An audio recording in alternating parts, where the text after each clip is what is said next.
Okay, once you have your pad on top of your dabber, you just lightly rub it on top of the ink. You're going to need an extra piece of paper. If you put this directly onto your traceable and just start to rub, it's going to be really heavy and you're going to be able to tell the circles a lot more prominently than if you dab it off before. So what I do is I will start rubbing on the blank paper and then move on to my traceable, and then just dab it again and keep going, and dab it again and just keep going, and you just keep rubbing until you get the look that you're wanting. I always start with my favorite color and then kind of work my way into some lighter colors that kind of blend well and can transition. Now, if you're doing this in your Bible or on another type of paper, maybe a watercolor paper, you're going to need to do this the exact same way, especially in your Bible. You don't want to put this directly onto your Bible pages. It will make a horrible mess. And every time I've done it, I've actually done the distress ink before I've done the lettering. I haven't finished this one. I just ran over it with a Sharpie real quick, and then I'll go back in after I do the distress ink and then thicken down strokes or make some corrections wherever I need to. On these, you can use a Sharpie and do the lettering first, and it'll give kind of like a smudge effect like it did in this one. You can tell that the ink kind of got smudged a little bit.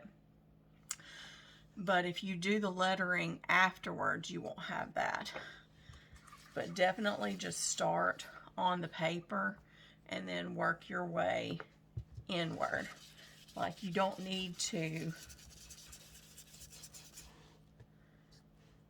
start at the edge every time, but just make sure that you dab it before you rub.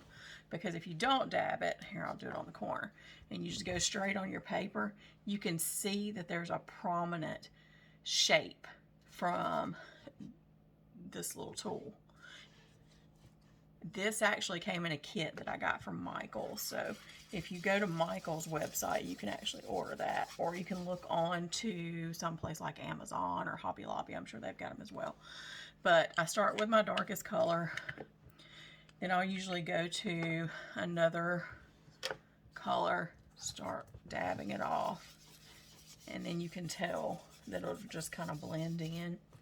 I don't know what happened to my actual spritzer bottle that came with my kit, or I could show you the effects of the water when you spray it. Like, I'll see if I can find my water bottle, but if you spray water on distress ink, it leaves a texture where the water hits. You have to wait for it to dry completely for you to be able to see the full effect of it, but it's really cool. You can use different colors, like I have blues and greens, and then I have some yellows and browns and some antiquing colors that you can use, and it'll make it look like an old photo. Like, some of these are really cool. You just have to be careful of the way that you store them because they'll dry out. I've had these for probably about 6 months, but they're really cool. And then you get different little circles to replace these, and they just store right in the bottom of these little small. They just store right in the bottom, and then that way you can keep your colors separate. Because I have one for each different, I don't know where that one went, but I have one for each different type of color. But then you can tell how it just blends together. They're really, really cool. Let me see, I've got this squirt bottle. Let's see if it'll work. But you just spray it with water, and then the ink reacts with the water, and you can kind of start to see how it's starting to get like a texture. I don't know if you can actually see that, but anywhere that the water touches, it's going to give you sort of an effect. So it's really, really super cool. And then once it dries, it looks really cool. One thing you don't want to do, don't use it on canvas unless you seal it.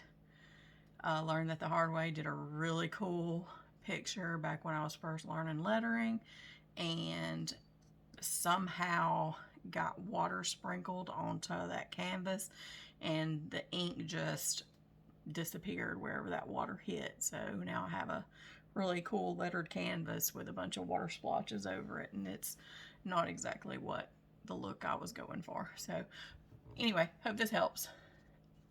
If you have any questions, just let me know.